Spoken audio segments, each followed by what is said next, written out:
નમસ્કાર વિદ્યાર્થી મિત્રો, આજના વિડીયોની અંદર આપણે ધોરણ 9 વિષય ગુજરાતીનું વાર્ષિક પરીક્ષા 2024-25 માટેનું મોસ્ટ એમપી પેપરનું સોલ્યુશન પણ કરીશું અને એમાં કયા કયા પ્રશ્નો આવી શકે છે એ પણ સંપૂર્ણ ચર્ચા આપણે કરીશું. તો વિભાગ એનું સંપૂર્ણ સોલ્યુશન કરીશું મિત્રો.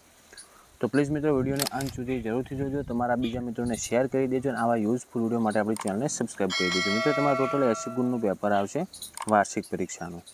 ઓકે મિત્રો, પહેલાં એમાં જો વિભાગ એમાં ગદ્ય વિભાગના પણ અલગ પ્રશ્ન આવશે અને વિભાગ બીમાં એવી જ રીતના પદ્ય વિભાગમાંથી પણ પ્રશ્ન આવશે.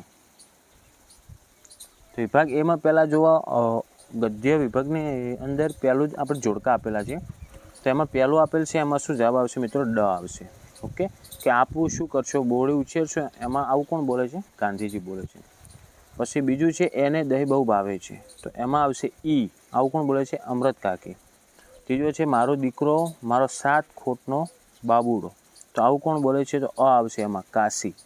અને ચોથું છે ભાઈ ભાવનગર કોઈ દિવસ આવશો ને, આ વાક્ય બોલશે સયાજીરાવ, એટલે એમાં જવાબ આવશે ક. આ રીતના જોડકા આવી શકે છે ગદ્ય વિભાગમાંથી, કે કોણ કયા વાક્ય બોલે છે એ પ્રમાણે એના પાત્રના જોડકા આવે. અને બીજું છે આપણે ખાલી જગ્યા પૂછાશે કે 4 ગુણને એ પણ. એમાં પહેલાં જુઓ, ગાંધીજીના પિતાને ખાલી જગ્યાનું દર્દ હતું, તો એમાં આવશે મિત્રો ભગંદર. ઓકે. છઠ્ઠો છે ભારતનો ખાલી જગ્યા વૈભવ ખરેખર અદ્વિતીય છે, તો એમાં આવશે પ્રાકૃતિક. 7માની અંદર જવાબ આવશે મિત્રો વૈજનાથ અને 8માની અંદર જવાબ આવશે ગંધર્વ. ક્લિયર? હવે આગળ આપણે ડાયરેક્ટ પછી જુઓ ગદ્ય વિભાગના નાના 1-2 વાક્યના અને મોટા 3-4 વાક્યના. તો આ પ્રશ્નો આઈએમપી છે, એટલે પહેલાં તમે આ પ્રશ્નો તૈયાર કરી દેજો. હવે આપણે આગળ જઈશું વિભાગ બી તરફ. હજુ 10-12 વાક્યોના, એટલે મતલબ કે એક પ્રશ્ન 3 ગુણનો હોય એ રીતના પણ તમારે આ રીતના પ્રશ્નો આવશે, એ પણ તૈયાર કરી લેવાના. હવે વિભાગ બીમાં તમારે પદ્ય વિભાગના એવી જ રીતના સેમ હેતુલક્ષી આવશે. પહેલાં જોડકા આવ્યા છે, એમાં જો કૃતિ આપેલી છે ને એમનો સાહિત્ય પ્રકાર, તો એમાં કૃતિ અને સાહિત્ય પ્રકાર ખાસ તૈયાર કરવાનું. 17મો છે પુત્ર વધુનું સ્વાગત, તો એમાં આવશે ઈ. એ શું છે? ગીત હતું. પછી 18મું છે મરજીવિયા, તો એ શું આવશે? તો સોનેટ છે, તો એમાં જવાબ ડ આવે, સોનેટ. 19મો છે રસ્તો કરી જવાના, તો એક ગઝલ છે, તો એમાં અ આવશે. અને 20મો છે તેજમલ, તો 20મામાં બ આવશે, જે લોકગીત છે. ઓકે. આગળ ફરી 4 ખાલી જગ્યા છે, એમાં 21મામાં જવાબ આવશે વૃંદાવન. 22માની ખાલી જગ્યામાં આવશે સાંદીપની અને 23મામાં જવાબ આવશે દુઃખ. 24મી ખાલી જગ્યામાં જવાબ આવશે મિત્રો રાત. ઓકે.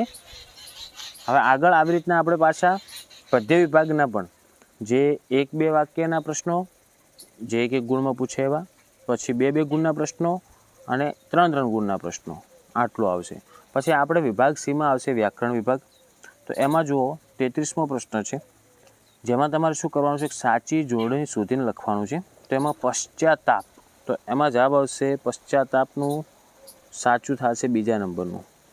પછી બીજું અભિષેક, તો એનું થશે 3જા નંબરનું. ઓકે, જે કાઉન્સમાં આપેલ છે એમાંથી આપણે લખવાના છે. પછી 34મો છે, જેમાં તમારે સંધિ જોડવાની.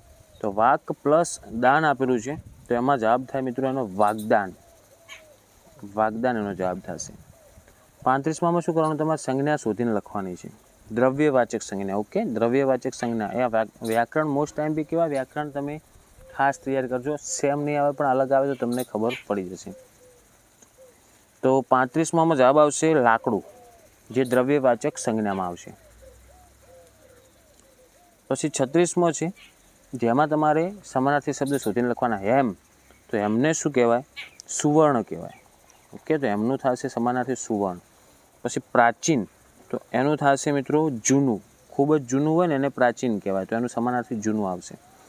37માં તમારે પ્રત્યય એટલે કે પૂર્વ પ્રત્યય તરીકે લાગે છે એ શોધવાનો છે, તો એમાં જવાબ આવશે કુ આવશે, કુ. અને 38માં છે નદી શબ્દનો લિંગ પ્રકાર કયો છે? તો લિંગ પ્રકારનો પણ એક પ્રશ્ન આવશે, જો નદી આવશે સ્ત્રીલિંગમાં. પછી 39માં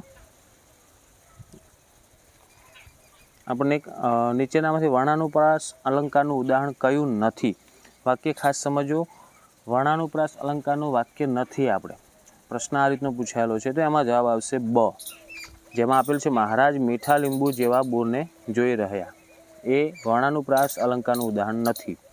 કે 40મો છે રોકકળ શબ્દનો સમાસ ઓળખાવો. તો એમાં આવશે મિત્રો દ્વંદ્વ સમાસ. પછી આગળ આપણે 41માં છે કે નીચેના પ્રશ્નોના આપણે માગ્યા મુજબ જવાબ આપવાના. જેમાં 41મો પ્રશ્ન છે કે નીચેના વાક્યમાંથી વિશેષણ શોધી અને એનો પ્રકાર લખવાનો છે. તો 41મા વાક્યમાં વિશેષણ થશે ધ્રુજતે. મેં ધ્રુજતે હાથી ચિઠ્ઠી પિતાજીના હાથમાં મૂકી. તેમાં ધ્રુજતે એનો વિશેષણ થશે અને એનો પ્રકાર થશે મિત્રો ગુણવાચક વિશેષણ. પછી 42મો છે પેલું મંદિર જોયું. તો એમાં પેલું એ એમાં શું કીધું છે જુઓ પહેલાં કે 42મો નીચેના વાક્યમાંથી સર્વનામ શોધવાનું છે. આપણે સર્વનામ, તો પેલું એ સર્વનામ થશે અને એનો પ્રકાર કયો થાય કે દર્શક સર્વનામ. ઓકે. પછી 43મો છે જેમાં તળપદા શબ્દનું શિષ્ટ રૂપ આપવાનું. તો એમાં જુઓ ટાંઢો, તો એનું થશે બળદ. 44 છે કે નીચેના શબ્દનો વિરોધાર્થી શબ્દ એટલે કે પ્રત્યક્ષનો વિરોધાર્થી થશે પરોક્ષ. ઓકે. પછી 45મો છે કે નીચેના વાક્યની કાળ અવસ્થા જણાવો. આ કયા કાળનું વાક્ય છે?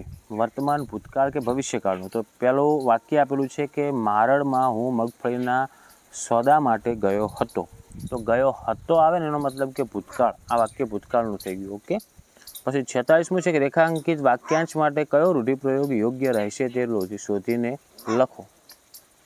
તો એમાં જવાબ આવશે 46માં વહારે ધાવું બ.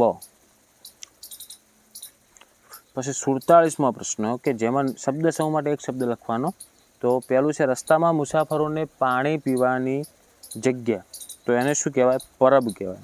શબ્દ સમૂહ માટે એક શબ્દ કયો આવશે? એનો પરબ. 48મું જેમાં આપણે વાક્યને કર્મણી બનાવવાનું છે. કર્તરી વાક્યને કર્મણી કે જનક ખડખડાટ હસે છે.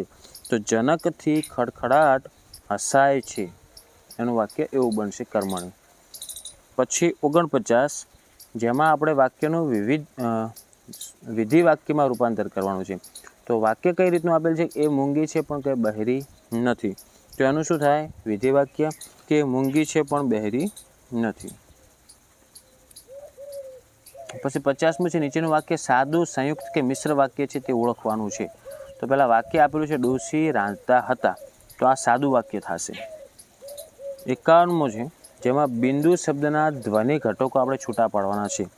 તો એની અંદર મિત્રો પહેલાં બ પ્લસ ઈ પ્લસ ન પ્લસ દ અને પ્લસ ઉ આ રીતના એક એક શબ્દને આપણે અલગ પાડવાનો છે ઘટક સુધી. ધ્વનિ ઘટકો ટોટલ બિંદુ એટલે શું શું અંદર ધ્વનિ થઈ એના એક એક અક્ષરનો આપણે છૂટો પાડવાનો. અને 52મો પ્રશ્ન છે જે વ્યાકરણ વિભાગનો છેલ્લો પ્રશ્ન કે વાક્યમાંથી આપણે રવાનુકારી શબ્દ શોધવાનો છે. તો જે આ તમને વાક્ય આપેલા છે કે અષાઢના ધનગર્જન ઝીલ્યા રણજણતા ઉરતંતે. તેમાં રણજણતા એ આપણે રવાનુકારી શબ્દ થશે. પછી વિભાગ ડીમાં અર્થગ્રહણ લેખન વિસ્તાર આપણે આખો લેખન વિભાગ આવશે. જેમાં જુઓ પહેલાં તમારે પંક્તિને આશરે 15 વાક્યોમાં અર્થ વિસ્તાર પૂછાશે. એક તમારે અર્થ વિસ્તાર અથવામાં પૂછાશે એટલે ટોટલ 2 અર્થ વિસ્તાર આવશે એકબીજાના અથવામાં. એ તમારે આવશે 4 ગુણનો. આમાં જનરલ વિકલ્પ તમને આપવામાં આવશે નહીં. જે પ્રશ્ન તમારે ગણિતમાં જે રીતનું એનું જનરલ વિકલ્પ આપેલો હતો એ રીતના ઓપ્શન આવશે નહીં. પછી 54મો પ્રશ્ન છે જેમાં તમારે એક અહેવાલ લખવાનો છે 100 શબ્દમાં જે 4 ગુણમાં આવશે. અથવા તમારે બીજો અહેવાલ એનો જુઓ એક શાળામાંથી નિવૃત્ત થતા શિક્ષકના વિદાયનો અને બીજો છે તમારો મિત્ર SSC બોર્ડ પરીક્ષામાં શાળા કક્ષાએ પ્રથમ આવ્યો એ પાઠવતો એક પત્ર. તો મતલબ એ તો તમારે અહેવાલ લખવાનો કાં તો તમારે પત્ર લખવાનો. તમને જે ફાવતું હોય એ તમારે તૈયાર કરીને જવાનું. 4 ગુણમાં આવશે. પછી તમારે ફકરો વાંચીને એના પ્રશ્નોના જવાબ આપવાના છે. એ તો તમને આવડી જશે. અથવા એની જગ્યામાં તમને એના અથવામાં શું પૂછાશે? એક કવિતા અથવા એક કાવ્ય આપેલ છે અને એના અથવામાં આપણે એના પ્રશ્નોના જવાબ આપવાના છે. ઓકે. પછી તમારે નિબંધ પૂછાશે જે આશરે 250 શબ્દોમાં લખવાનો છે 250 અને 8 ગુણનો નિબંધ આવશે. તો આ નિબંધ મોસ્ટ એમપી છે એટલે આ તો પહેલાં તમારે 3 તૈયાર કરી દેવાના. જો આમાંથી એક આદો પૂછાઈ જાય તમને કામ લાગે. તો ઋતુરાજ વસંત, બીજું છે એના અથવામાં તહેવારોનું મહત્ત્વ અને છેલ્લું એક આપેલું છે કે જાગ્યા ત્યાંથી સવાર. તો મિત્રો આ હતું આપણે ગુજરાતીનું વાર્ષિક પરીક્ષાનું મોસ્ટ એમપી પેપર. આ રીતની તમારી પેપર સ્ટાઇલ આવશે, આ રીતનું વ્યાકરણ વિભાગ આવશે, લેખન વિભાગ પણ આ રીતનો આવશે. પ્રશ્નો જુદા જુદા હોઈ શકે છે તો આશા રાખું છું મિત્રો કે વિડીયો તમને ઉપયોગી બન્યો હશે. તો વિડીયોને લાઇક કરી દો. આવા યુઝફુલ વિડીયો માટે આપણી ચેનલને સબસ્ક્રાઈબ કરી દો અને તમારા બીજા મિત્રોને પણ શેર કરજો. ઓકે, હવે મળીશું આપણે નેક્સ્ટ વિડીયોમાં. Thank you so much for watching my videos. Thank you so much.